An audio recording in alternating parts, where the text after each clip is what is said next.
In 1998, a new corporation was founded. Its mission would be to organize all the world's information and make it universally accessible and useful. It estimates it will take 300 years before it reaches that goal.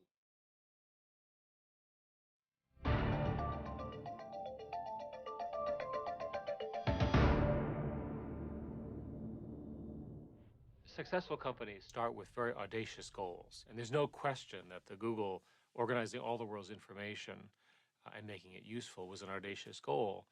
And we started with the web, but we see our mission as much more than just the web. We see it as really all of the way we communicate, the way we think, because there's so much of it.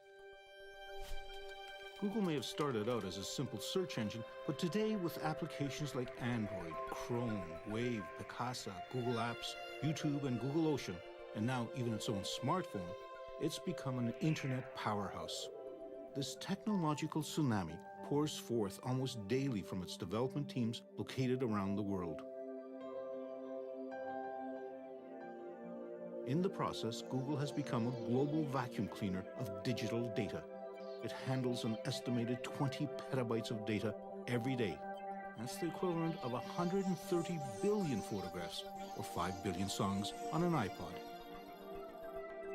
It also deals with more than 1 billion searches per day, and those searches leave a digital footprint of every person visiting the site. Well, one of the interesting things about Google searches is that it really is a database of intentions. It is an incredible collection of what you are thinking any given moment based upon what you're searching for, based upon what you're writing in emails. And any institution who has access to that can have power over you or potentially adversely affect you. Do you know what this might be? Does anyone know what that is? Google founders Sergey Brin and Larry Page. Wow, okay. I didn't really realize what it was when I first saw it, but this is what helped me see it. This is what we run at the office that actually runs real time, and every one of those rising dots represents probably about 20, 30 searches. Their ultimate goal is to make Google into an all-knowing entity. So this session is supposed to be about the future. So I thought I'd talk at least briefly about it. And to do the perfect job doing search, you really have to be smart. In fact, the ultimate search engine would be artificial intelligence. And so that's something we work on.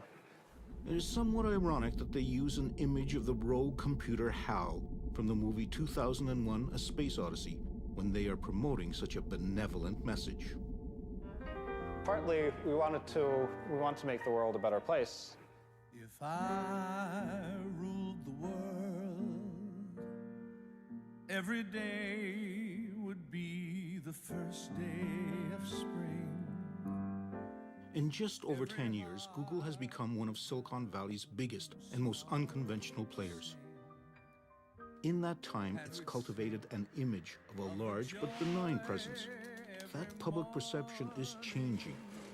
When Google began to scan and digitize millions of books, authors and publishers responded not with hurrahs, but lawsuits alleging copyright infringement. Not long after Google News was launched, Google became the target of condemnation by the print media, which accused it of destroying their ad business and being responsible for plummeting circulation revenues. But with Google's YouTube site, the music and television industries see a threatening competitor undermining their traditional methods of making money. And when Google started photographing streets, it outraged privacy advocates. Wherever or whatever Google expands into, it always seems to be accompanied by disruption and upheaval. And whenever controversy does arise, Google falls back on a corporate motto that was born out of an early Google employee's aversion to corporate speak. Having come from Intel, kind of had the I don't want to work at a big company idea in the back of my head. And so I was interested in something that would be a little bit more provocative and a little bit more interesting and maybe make people a little bit uncomfortable. And so just sitting there in the meeting, I was just trying to think of something interesting. And so what popped into my mind was just don't be evil. When I came in, I thought this was a joke. I thought that it was just a way of marketing within the company. And then one day I was sitting in the room, and I'll never forget, We're having a discussion about advertising, and one of the engineers named Ron pounds his fist on the table and says, "That's evil." And all of a sudden, conversation stopped. It was as though everyone had jumped around the table and hid underneath it. And all of a sudden, it focused the conversation on whether this particular change was positive or negative for customers. We ultimately did not make the change for that reason. It's not a bad motto, but it's misplaced because it gets increasingly difficult to say that one is not evil when thinking about the scope of different activities that service providers are involved in. It's no longer just search. The search engine Google was born in that hotbed of technological innovation, the Computer Science Department at Stanford University. Larry Page and Sergey Brin met as grad students in 1995. They had much in common. Their fathers were both college profs, and their mothers were scientists. Both were born in 1973. Both grew up with and loved anything to do with computers. Our PhD program is very selective, but it's not like when they showed up the first day, I said, oh, this is the smartest person I've seen in my life. Hector Garcia Molina was one of Sergey Brin's advisors, working with him on some data mining problems. The one thing that stood out about Sergey was his age. When I got him here as a PhD student, he was 19 years old. So that was the main thing that stuck in your mind was when you saw him as this just very young kid who knew a lot and was very smart. Sergey Brin, born in Russia, was the math prodigy who loved swimming and gymnastics. Larry Page was the inventor, looking to change the world. At some point, I don't know exactly when, they connected and started working together on the search engine.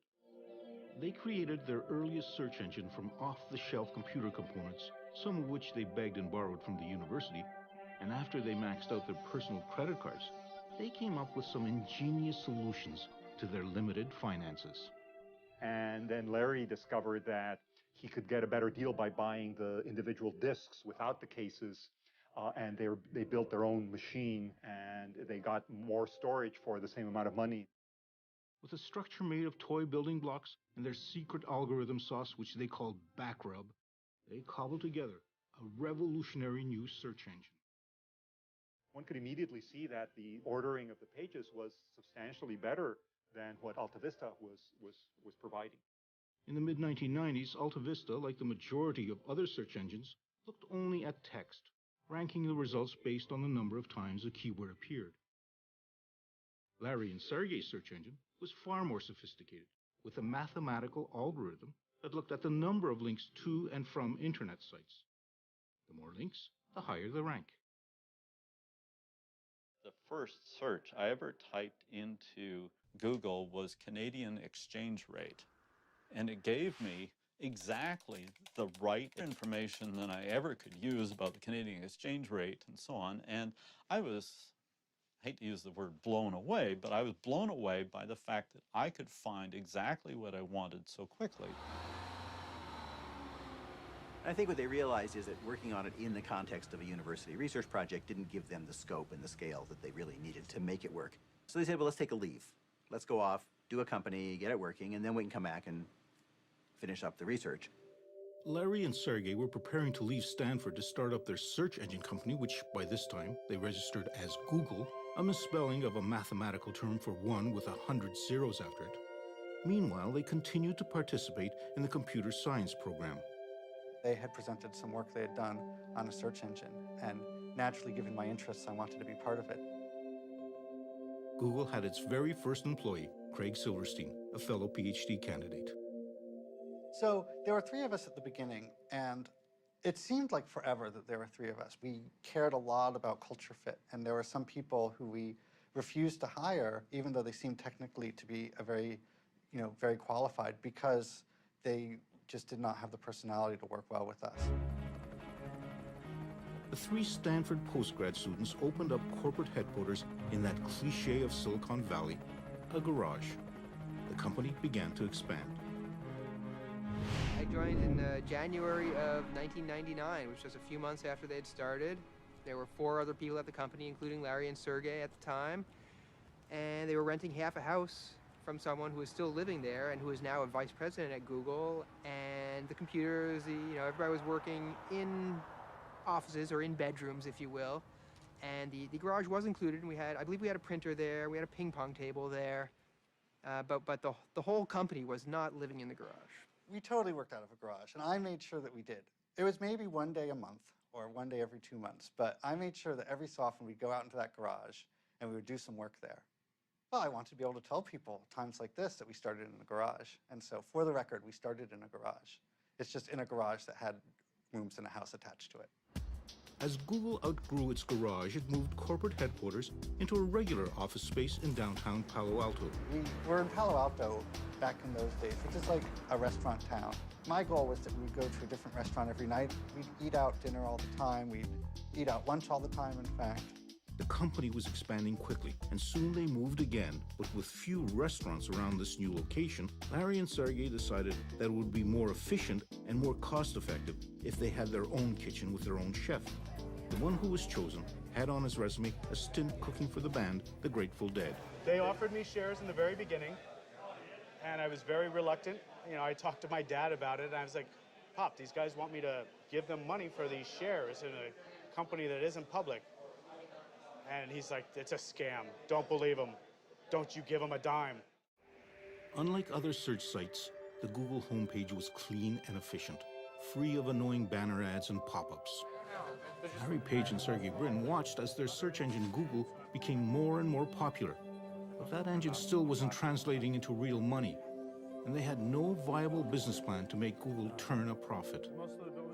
Our founders decided that for the longest time that we weren't going to get into the ad business. However, I think the breakthrough idea came when we said, look, why don't we just show ads that are purely text-based and doesn't have any, moving images or distracting stuff. Based on the search, Google would provide simple ads for people to click through. So in October 2000, Google embarked on a new business, online advertising. Almost immediately, ad money started to flood in, and pressure grew on Larry and Sergey from their venture capitalist investors. They wanted an experienced CEO to run the place. Larry and Sergey chose a seasoned veteran of the tech world, Eric Schmidt. He had successfully run software maker Novell, and before that, he was with Sun Microsystems.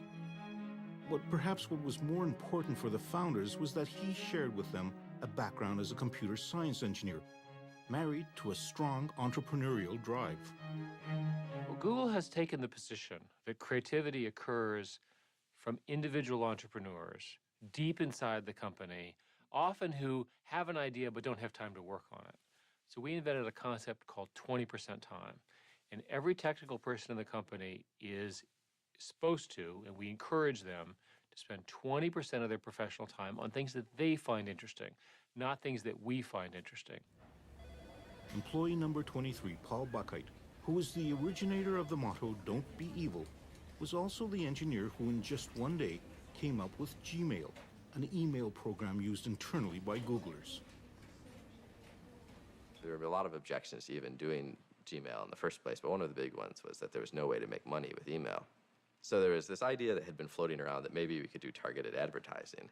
For example, if you get an email about a ski trip, you'll get maybe an advertisement for ski equipment or gloves or something like that. He decided to try writing some code to see if it was possible for Google computers to scan the Gmail messages and spit out an appropriate ad. When I arrived the next day, people were pretty excited about it, and not always in a positive way. Some people thought that it was actually a terrible idea. What I recall from the meetings, which occurred over about a year, was this constant debate of what kinds of features would advertising work and so forth. And we ultimately decided to try it. And we, in fact, launched Gmail on April 1st. It was seen largely as a joke. The addition of targeted ads to Gmail in 2004 proved to be no joke, adding to Google's ever-burgeoning bottom line. Google had transformed itself into an advertising money-making machine.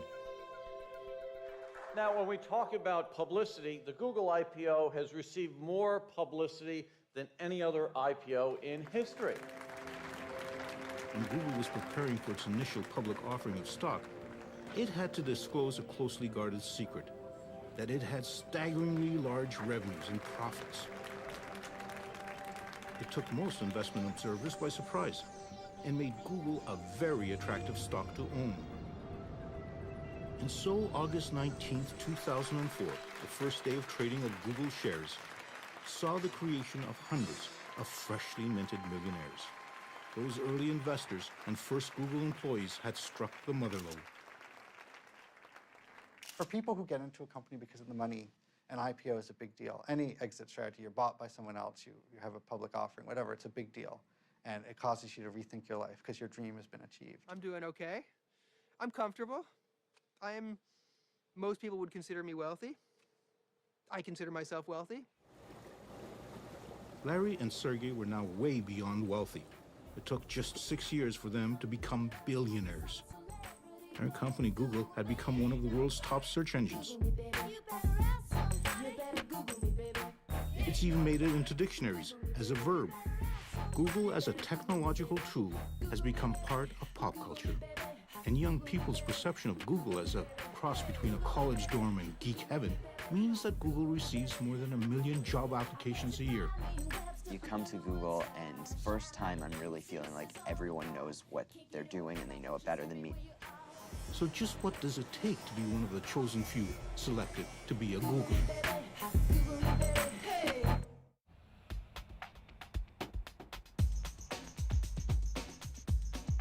The Googleplex, as it is known by the Googlers who inhabit it, are made to feel that they are the best and brightest. Deserving of the complimentary meals, the subsidized masseuse service, the free laundry, as well as the barbershop on wheels. I feel one of the greatest thing about Larry and Sergey, they were really, really smart people and they were brilliant, but I think one of the best things that they've done is they also made sure that they surrounded themselves with the best and most brilliant people that they could find. Google receives more than 1 million job applications a year. However, to join the ranks of some 20,000 worldwide Googlers requires passage through a grueling series of tests and interviews. Rajin Seth, another Stanford computer science graduate, had worked at a number of high-tech companies before approaching Google. I probably went through somewhere between 10 to 15 interviews at the time. And then finally, my last interview was with Larry.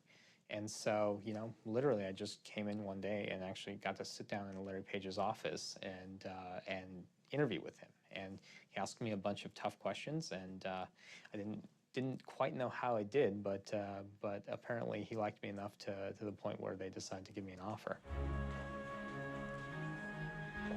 Among the most highly prized employees at Google, just after computer science engineers, are new hires called APMs, or Associate Product Managers. A large part of why Google hired associates like my position, associate product managers, out of school at that point, was to be able to culture these future product managers like myself in the way Google wanted them to behave.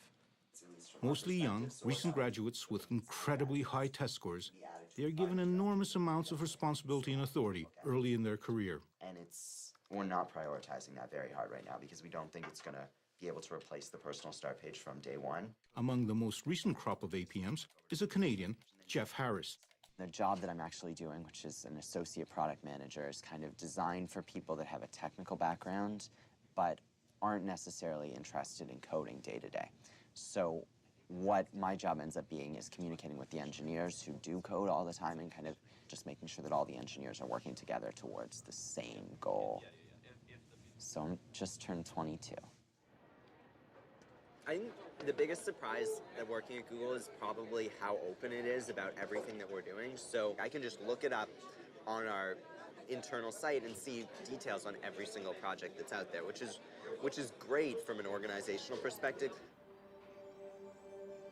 Although Google might be highly transparent internally, it, like so many of the other big Silicon Valley high-tech companies, is extremely sensitive about what outsiders are allowed to report on, whether that be code on monitor screens or the doodles on the whiteboards, which are seemingly everywhere. We believe in having whiteboards all over the place, and the reason for that is to really spur creativity, so that you can draw things and communicate ideas and work with other people on that idea. secure data connector here, right? Is our ability to publish programmatically going to be released at the same time, or is that? Yeah. And so a lot of times people will pull out their phone and take a picture of the whiteboard and send that around as an email. You know, those end up being part of the notes for the meeting. Besides having whiteboards and food stands everywhere, the other striking feature about Google Offices is the absence of paper. We operate very much in a paperless manner. You know, one of the things that we've done here at Google is that users have laptops that they carry with them to the meetings that they're in. A lot of the note-taking is done electronically so that it can be instantly shared with people. An insatiable appetite for the new and innovative, spanning a wide spectrum of technologies, means Google is constantly on the prowl. But not everything, of course, is invented at Google. We also have teams looking for great technology in small companies that we can pick up, that we can buy, where they would benefit from the structure of Google. With plenty of cash and stock at its disposal, Google is able to scoop up companies it's interested in. That's how YouTube became a Google product, as did Google Earth and Picasa, as well as a web-based word processing program called Writely. Writely was a word processor in the browser. You just go to it as a normal website and it just works. Google noticed it because we were, you know, getting a little bit of press. Google bought Writely and hired its founders to help develop it further. My experience has been a little bit like I was a kid folding up little paper boats in a stream somewhere, and it was really fun. And, you know, Daddy Warbucks wandered by and said, "Kid, this is great. Here's a pile of quarter-inch thick plate steel and an army of arc welders. Go build me a battalion of battleships." Writely has morphed into Google Docs, a word processor that moves the application and its data from the personal desktop computer to Google's servers. It's a little bit strange. It is strange. I'm definitely, you know, I'm a 42-year-old graybeard now, right? Like, it's kind of, I'm not that old, but here, that's 90th percentile or something. I don't know what it is, but yeah, there's a lot of young engineers here. That it doesn't bother me. I think it's interesting to me. I think everybody gets to this point in their career where things begin to seem obvious. I don't mind the technical culture here. I'm not intimidated by it. I'm very productive, fierce, kind of meat-eating coder when I'm writing code, and they're all afraid of me. So they don't bother me. It's good. I wasn't here when they founded it, but my understanding of the founding conception of the culture is they wanted to do things and see things from an engineer's perspective. We do have a lot of P1 From that perspective, efficiency might very well be an engineer's prime directive. triage on them. Right now I'm looking at the one where you open a text document in Gmail and it gives an error. Most of the teams do this every morning. There's a stand-up meeting. It's meant to be very short. It's about 10 minutes long. You're not supposed to speak for more than about a minute. All right, so I continue unit testing. The pencil is the conch shell from the Lord of the Flies. Remember that? Like, so that's whoever has the pencil is talking. That's why it's a very efficient meeting. It took 5 minutes to tell the whole team what was going on.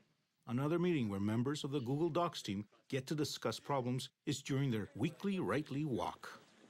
I think it's interesting to try to do big things that change the world. I think that's what I like about being at Google. We want to change the world too. We want to do great things. What's wrong with the logarithmic pruning that we do now? The guy was editing for 8 hours and All right. the beginning and the end got pruned. So We're using it. Okay. No, that's cool. That's cool. You get to deal with tens of millions of users and, you know, big data centers and big machines and big engineering, and it's really fun. For computer geeks, the fun really began in 1977 in a Silicon Valley garage when two college dropouts started a company called Apple and launched a revolution. The personal computer revolution. The power of the desktop computer unleashed across millions of homes and offices around the world changed everything. But now, after more than a quarter of a century of insinuating itself into our lives, the PC has lost pretty well all of its original gee-whiz luster. Google has set its sights on creating another revolution by eliminating the need for desktop computers. It wants to put as much of that data as possible onto its own servers. One of the things I think that's underappreciated is from the very earliest days, including at Stanford, they were great at minimizing the cost for putting together computer systems, and they've carried on that ability to deliver a huge amount of computing power at a relatively low cost.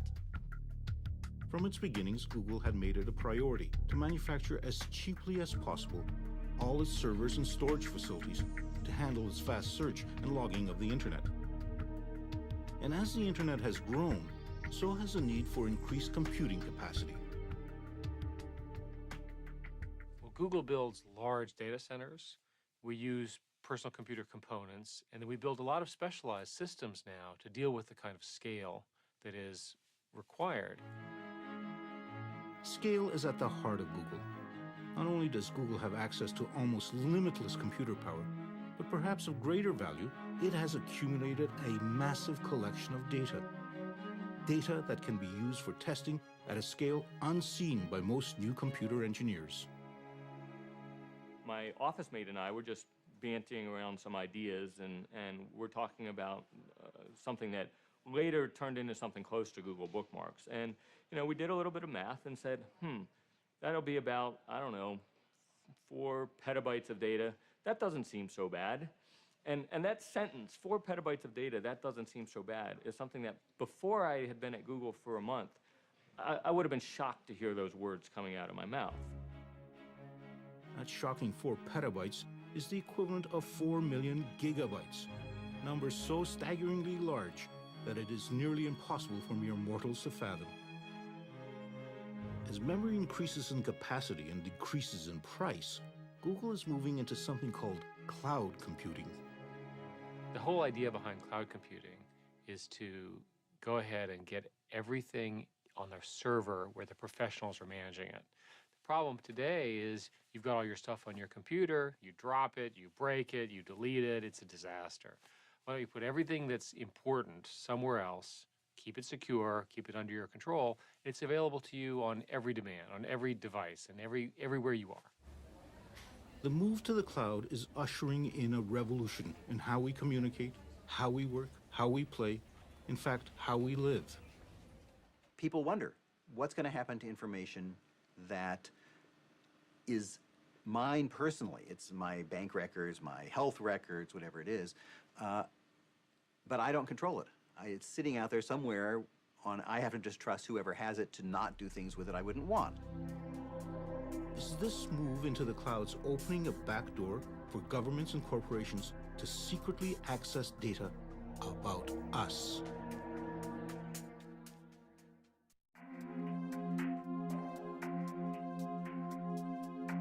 If everyone's digital data is moving into computer clouds, just where are these clouds? One of them has touched down in the foothills of the Blue Ridge Mountains in North Carolina. This was once the heartland of American furniture manufacturing. Then in the 1990s, cheap labor from overseas siphoned off the jobs, leaving behind a devastated economy and an awful lot of excess electricity.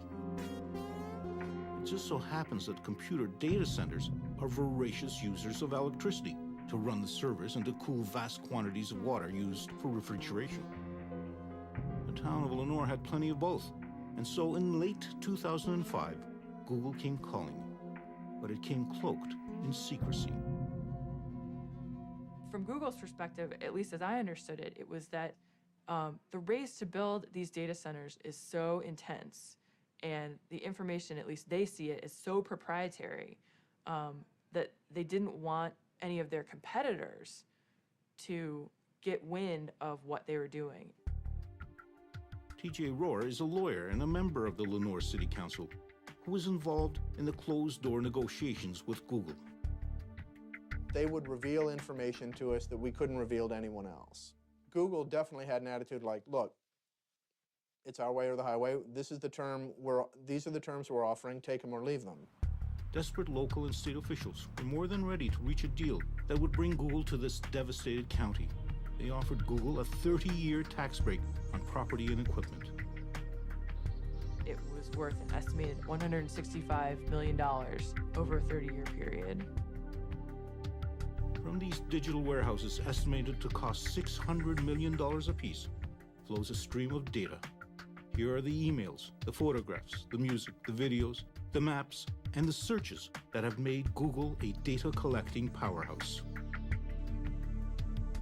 Google does not divulge how many server farms it runs worldwide, but it is rumored that there are some 36 of them around the globe, all digitally connected and all firmly planted on land.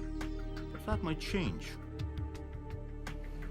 Google has filed a patent to build data centers out on the open sea. Powered by the latest technologies in harnessing wave energy, Google servers would sit out on barges. The expectation is that sea-bound servers would be much cheaper to run, and there certainly wouldn't be any real estate or property taxes to pay. A working model has yet to be built, but Google is a corporation that likes to move quickly when cutting-edge technology is involved. However, Google took its time when it came to opening up an office in China. The growth in internet usage in China is staggering. By 2009, its internet users surpassed the entire population of the United States.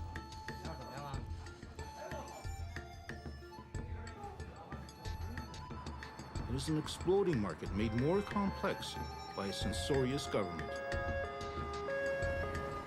We were late in entering China. We were late because we were concerned about some of their content laws. In order for Google to set up an office in China, it had to agree to block certain sites from its search results. The Chinese government decides who gets past their Chinese firewall. To run Google in China, they landed Kai-Fu Lee, a senior executive at Microsoft, who was once in charge of their operations in China. In 2005, Kai-Fu Lee found himself in the role of Noogler, as new Googlers are called. When I joined Google, I used the word shock to describe what I felt I saw. And I think it's a combination of things. It's a combination of the Google values, and that's just how young and happy this company was. It's my goal to make the culture in the Google China office as close as possible to that of Google Mountain View office. It's impossible to make it exactly the same, because the Chinese culture and the American cultures are different. Nothing separates these two cultures more than who is actually using the internet.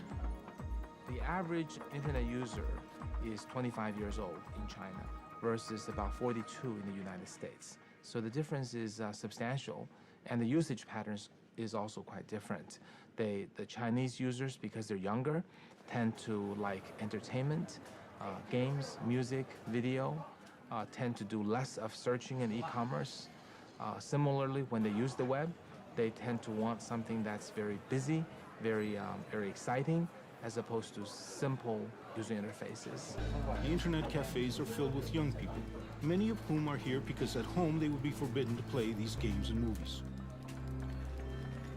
What it seems is not forbidden either here or at home is downloading pirated music.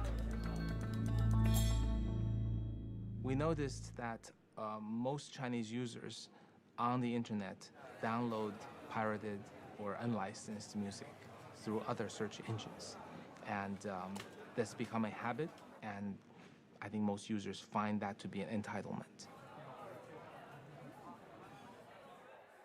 So our efforts to try to build perhaps a paid per download or even a subscription service ended up with a clear conclusion they would never take off. A Google engineer and a product manager used their 20% time to come up with Google Music, a free music download that has the support of the major record labels. So we hope we found the formula that will not only be successful, popular, but also profitable for record labels and for our partner and for us.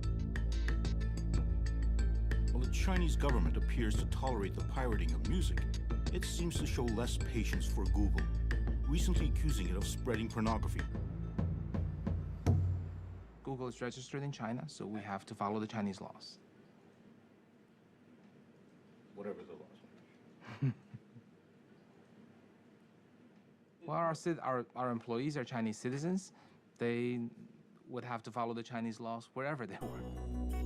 Following Chinese laws meant that Google searches from within China for such things as Falun Gong, Tibet independence, or Tiananmen Square protest produced quite different results from those that appear on screens outside of China. And that's how it operated for 4 years. When in January 2010, Google announced that it would stop censoring its search results due to a major cyber attack originating in China, targeting Google's intellectual property and the Gmail accounts of Chinese human rights activists. While China insists that its laws must be obeyed, Google warned that if discussions with the Chinese government to operate an unfiltered search engine prove unsuccessful, it could shut down operations in China. However, there were no discussions with the government of the United States when shortly after September 11, 2001, it passed legislation that gave itself broad surveillance authority, allowing itself unprecedented access to people's digital footprint. And these powers are quite broad now. They range from getting access to credit reports on individuals, to getting access to their communications data, to more broadly being able to send a letter to any data holder and say, please reveal all the information you have about this person and don't tell them, and don't tell anyone. This is the idea of the National Security Letter. At the Electronic Privacy Information Center in Washington, D.C., Director Mark Rottenberg is concerned about the new digital information that's migrating to the clouds of computer server farms. I'm not saying that the government shouldn't get access to that information under appropriate circumstances. In fact, in some instances, it's vital to pursue wrongdoing and criminal investigations.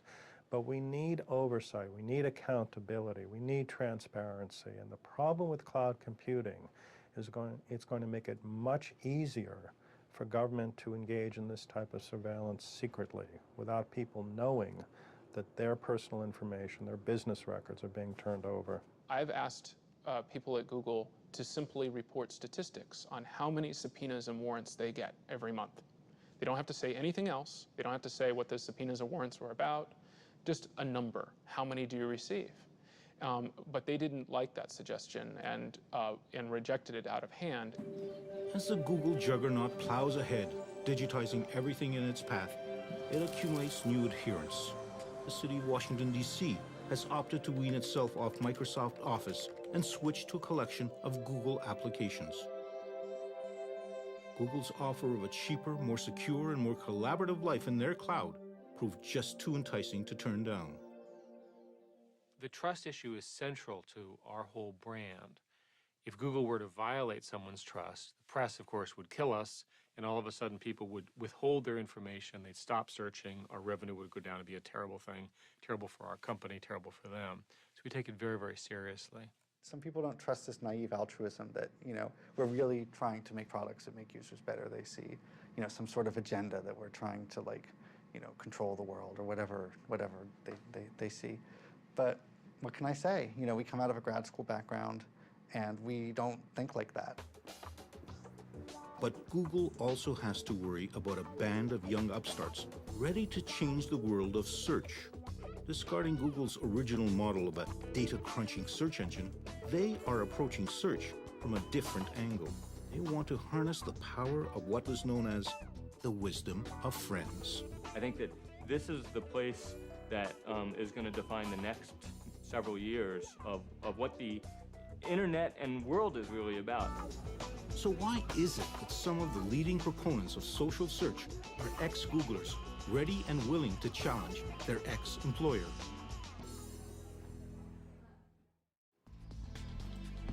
With almost 20,000 employees worldwide, Google is beginning to see some of its early hires leaving for what they see as the next big thing. In a down-market district of San Francisco, an internet startup has an abundance of Google corporate DNA. Several of its founders are ex-Googlers. But their company, Aardvark, wants to go beyond Google and transform search itself. We like to call it social search. It's the notion of you're really searching for the right person in the moment. And it's not that you want to know their bio, it's that you really want to interact with them because they know something that will help you in your moment. Sometimes it's not really written down on a web page, but someone out there really does know the answer. And we all have social networks. Aardvark is basically a utility that lets you tap into that. Just down the highway, in a nondescript industrial mall in Silicon Valley, there is another social network startup with its own list of very impressive ex-Googlers, including Paul Buchheit, who so famously, or perhaps infamously, coined Google's motto, "Don't be evil." Their tiny company called FriendFeed is developing a new social network service that shares and keeps track of what friends are listening to, reading, and posting on the web. None of us really knows what's going to happen next. But in many ways, I find that that's actually part of the fun of a startup. At a big company, I can pretty easily predict what's going to happen next year. At a startup, you have no idea what's going to happen next. Next year could be a huge success or it could be a huge failure. Google had been eyeing FriendFeed for possible acquisition. But before FriendFeed could even reach its second year in business, it was gobbled up by social network phenomenon Facebook for a reported $50 million. Facebook, founded by a Harvard dropout in 2004, has undergone an explosive growth and represents a real challenge to Google, at the same time attracting a surprising number of ex-Googlers.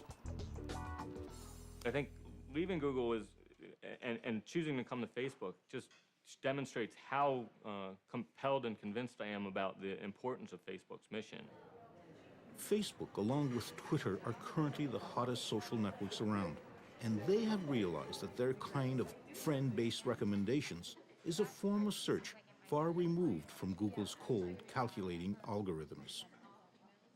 For most people, outside of engineering, the world is about relationships. It's about connecting with other people. And to that extent, Facebook really is that next step in the evolution of what really matters from a technology perspective. Google had in fact entered the social network market with something called Orkut. Although tremendously popular in India and South America, it has failed to attract any large following among Europeans and North Americans. Google really didn't jump into the social networking business, and I think that's partly the personality of the founders. I think they're engineers who, small talk with your friends is not the priority. It's getting information from the scientific world is priority. So I think in some sense there was always a bias that this was sort of not very interesting, not very important. Why would you want to spend time on it? And of course, as the world has moved to Facebook and Twitter and all those things, they've said, oh, we can do that technically too. Sure, we can put Twitter-like things into Gmail. We can put Facebook-like things. We have Orkut. But I think the heart of the company isn't in it. It's not what the company's about. It's about information, all the world's information. Google really believes that the data is going to create incredible benefit for society. The company firmly believes that it's going to find ways to use data to make our lives better, to make our lives easier, to make decisions more efficient. They firmly believe that. For instance, with flu trends, they believe that in tracking individual searches for looking for things like cough or other medical conditions, they are going to detect the flu, they are going to be able to more effectively target interventions, and fewer people will die. When Google launched its IPO, Larry and Sergey personally wrote a letter explaining their aspiration for its future. Google is not a conventional company, they wrote. We do not intend to become one.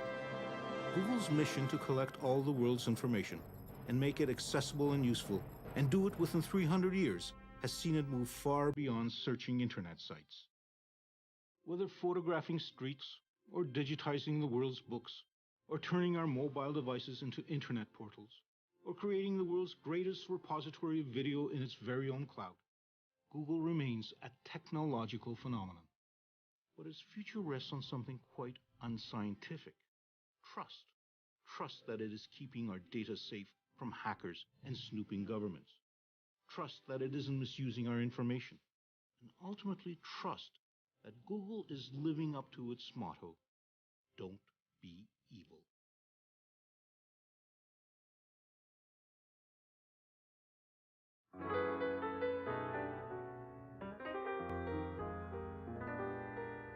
If I ruled the world, there'd be happiness that no man could end.